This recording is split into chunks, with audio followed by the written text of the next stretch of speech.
How do I age well? It's something I often ponder on.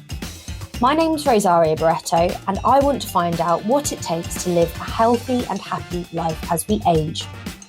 I'm a clinical exercise specialist, and for the past 5 years, I've worked with nearly 1,000 older adults, and as a result, have had the chance to talk to a diverse range of happy and healthy, and not so happy and healthy people in their 70s, 80s, and 90s. And I want to know what it takes to be able to look back and confidently say, I lived an amazing life. Why not join me on this exploration on what it takes to live happily and healthily and learn how to age well? So today's episode is all about dealing with the aches and pains of aging. I'm constantly talking to a variety of people, whether that's friends, family, or clients, who are experiencing or dealing with general aches and pains. So I thought it'd be really good to talk about this because one, just understanding aches and pains and why they change as we age is relevant to this podcast.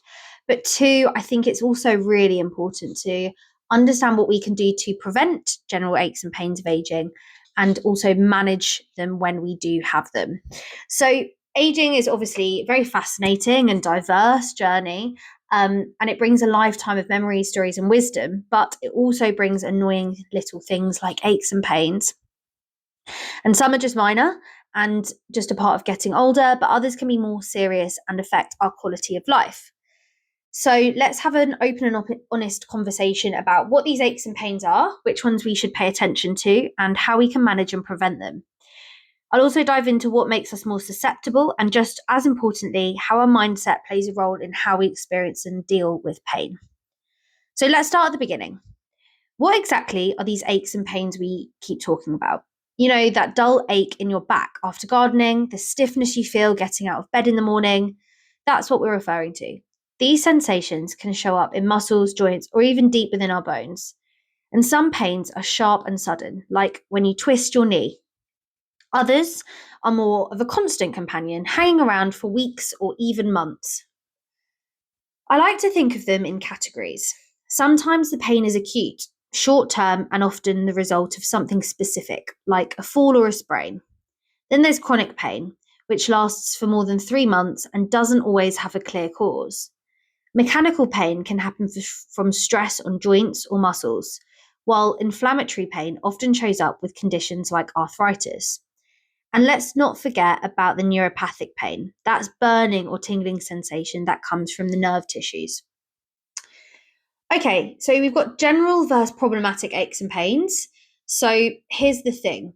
Not all aches and pains are created equal. Some are what I'd call general, and they're really annoying but expected.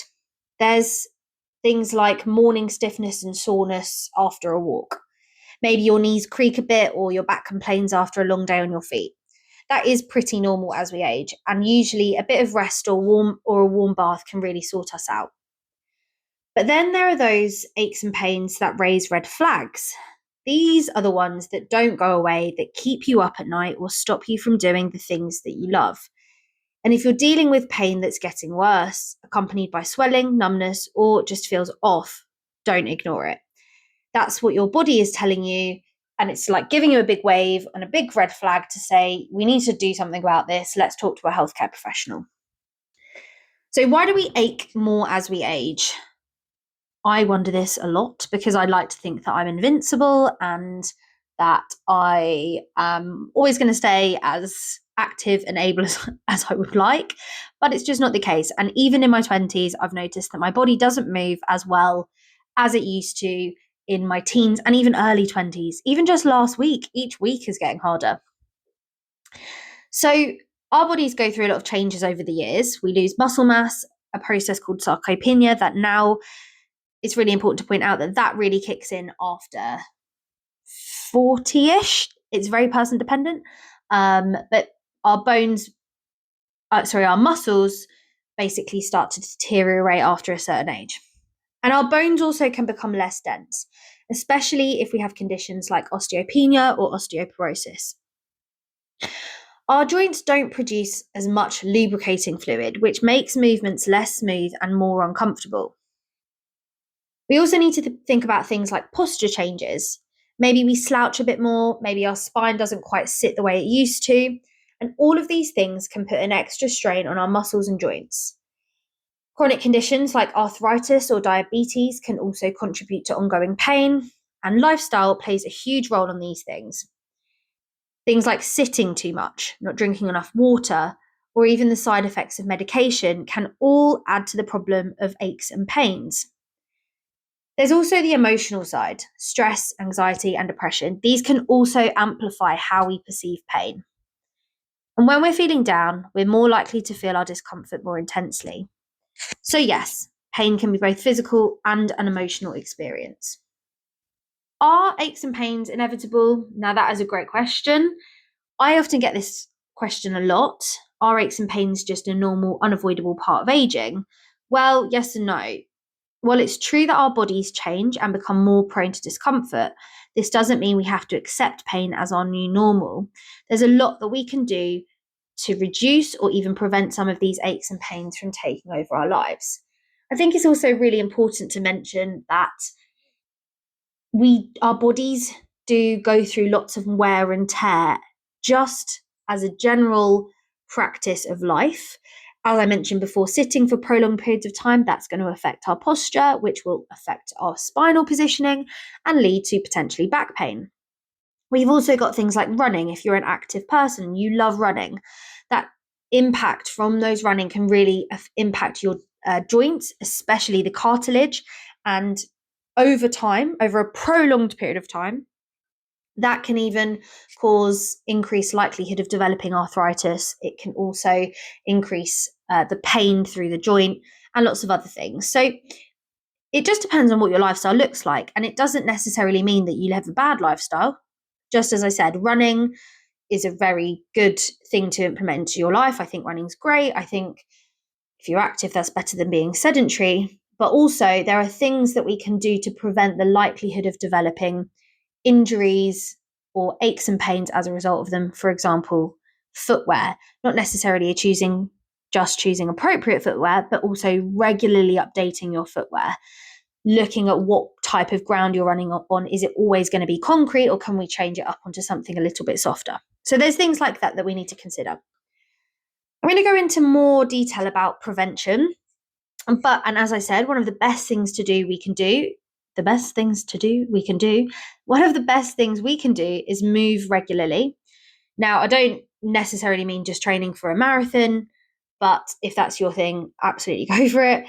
I'm talking about things like swimming, walking, gentle yoga, tai chi, and just not sitting for prolonged periods of time. Movement does keep our joints flexible and our muscles strong, which really, really impacts and eases the strain that can be caused from sedentary living and reduce pain. Nutrition is another big factor. Eating foods that fight inflammation, like berries, leafy greens, and fatty fish, can make a real difference.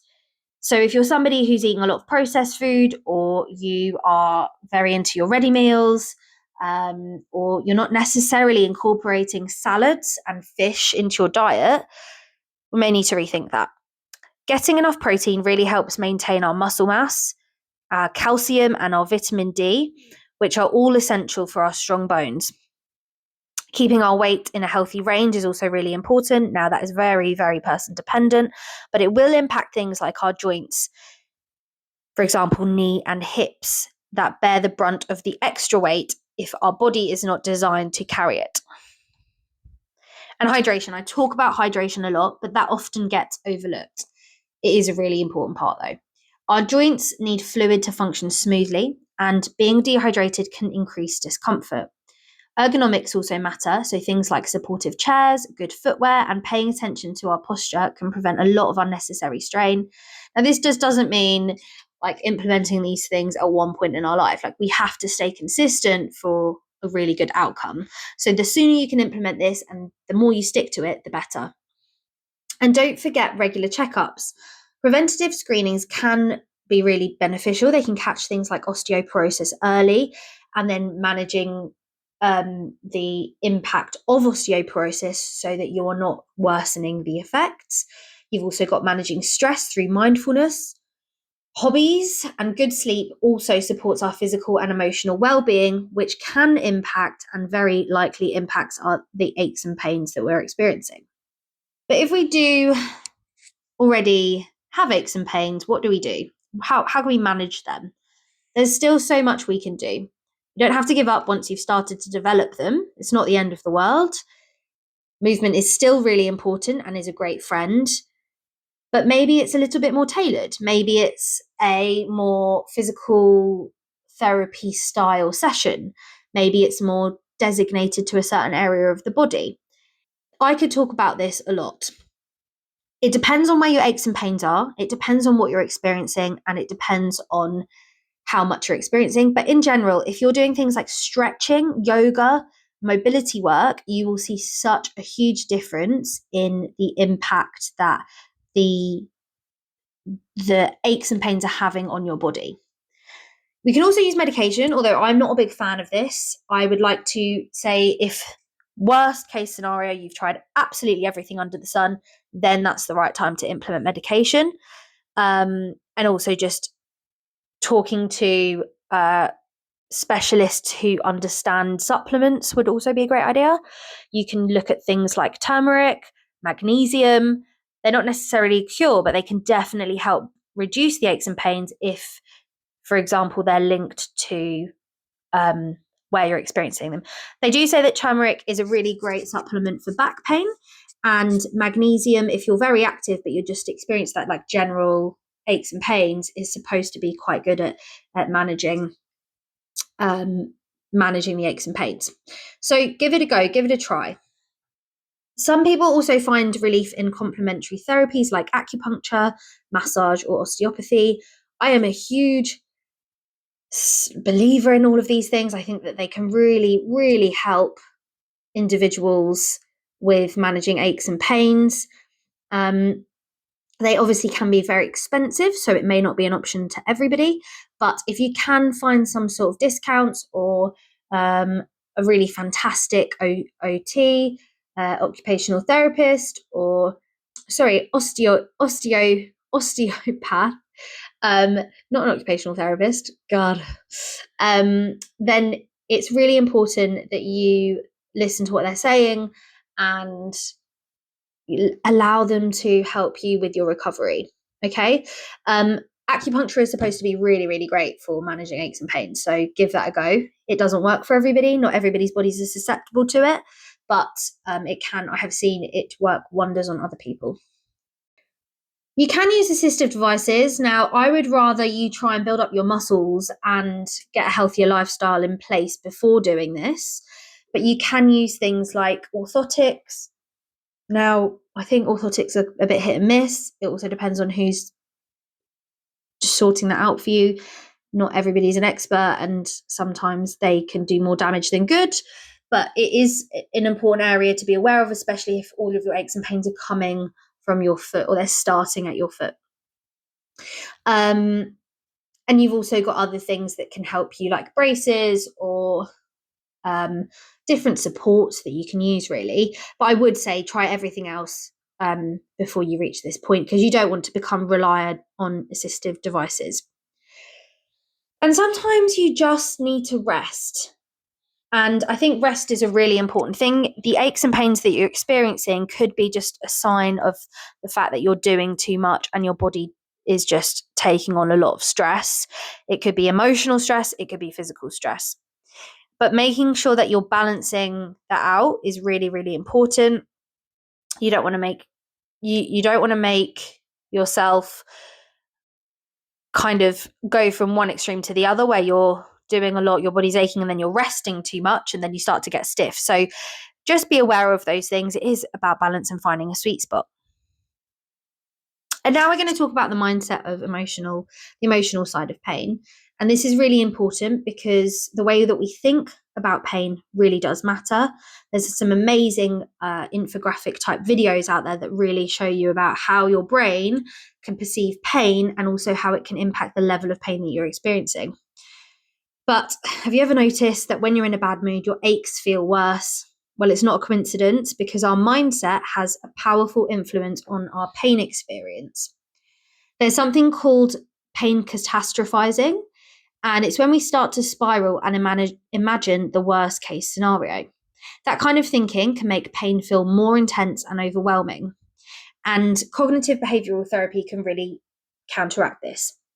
So, doing things like CBT, but also alongside journaling, a bit of meditation, all of those things can help manage that stress and that catastrophizing process. I often recommend writing down what's causing your pain or the pain triggers and what you did to help and how that made you feel emotionally, because it can really give you some insight and help you feel in more control over your pain. We also need to learn to accept that some limitations are out of our control and we can't always give in to them on the other side of things. So maybe you can't run like you used to, but maybe we can still walk, stretch, dance, garden.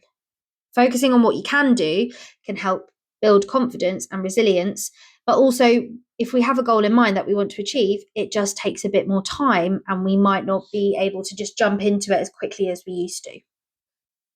So, coping with the worry and anxiety around aches and pains is really, really normal. And sometimes we fear the worst or get frustrated that we're not healing quickly, or these aches and pains have been going on for a really, really long time and you're starting to get worried. But anxiety can actually make pain worse. So, what can we do about that? Firstly, don't do it alone. Speak to somebody, whether that's a partner, a doctor, a physiotherapist, or even a health coach. Reach out to your family and friends. Just being heard can be really, really healing. And by staying by allowing these conversations to happen, you can actually self-calm yourself.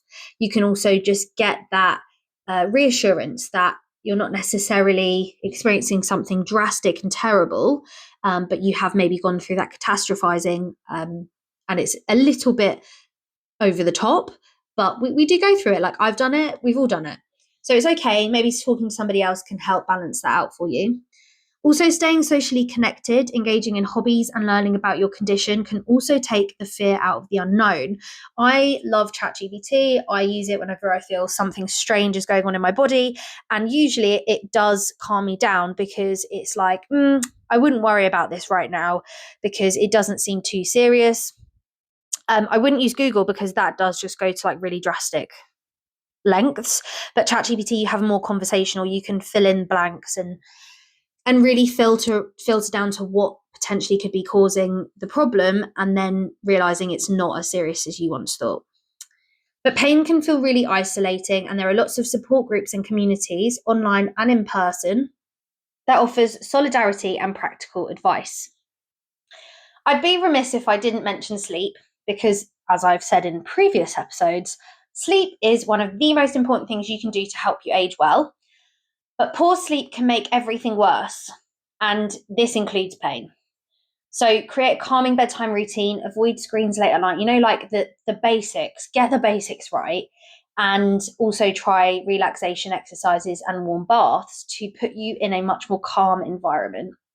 Before sleep, also think about sleep hygiene. There is a lot to be said about the location that you're sleeping in and how that impacts sleep sound, all of those things. So if you can try and really get a good solid sleep routine, get into your deep sleep patterns, you are going to help manage your pain much, much better. And it also enables you to recover. So if you're recovering better, hopefully your aches and pains are starting to disappear. And then there's the power of technology. So we can use things like wearable fitness trackers, even just on your phone, downloading an app that can help you stay active and monitor your habits and even your sleep. So definitely look into those. There are lots of great apps out there. There are also lots of rubbish apps out there.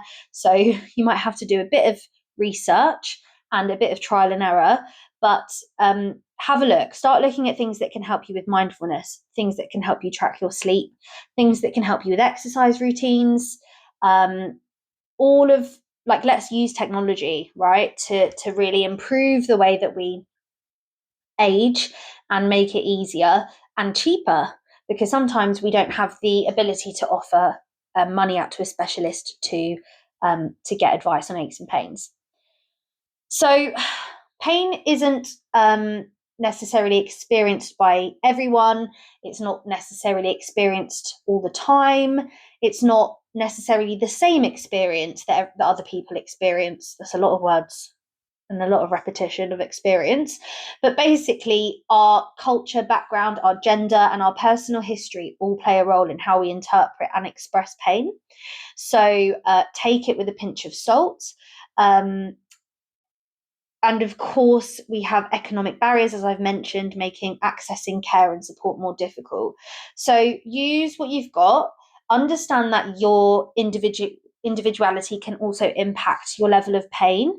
It can also impact why you're experiencing pain. I do know that Asian people, specifically South Asian people, can experience pain a lot more than others just because of cultural differences, genetic differences, and all of that. I have South Asian background and I can see it in my family members, and it's also things like mindset and lifestyle that they have become accustomed to that will impact aches and pains. So there is no one size fits all solution, but we do need to focus on a more personalized approach that fits our body, our goals, and our lifestyle. So to wrap up, our aches and pains are a part of aging, yes, but they don't have to take over our lives. With a mix of movement, mindset, nutrition, better sleep, finding the right support, understanding what our bodies are doing, being more intuitive, we can manage them and even prevent some altogether. So aging is a privilege, of course, but let's meet it with knowledge, curiosity, and self-compassion. So thank you so much for joining me on this deep dive into one of the most common and most misunderstood parts of growing older. Please feel free to follow and rate the podcast. My name's Rosaria Barreto, and thank you so much for listening to How to Age Well. If you've enjoyed the podcast, I'd really appreciate it if you could take a moment to leave a review. Your feedback means so much and helps others to find out about how to age well.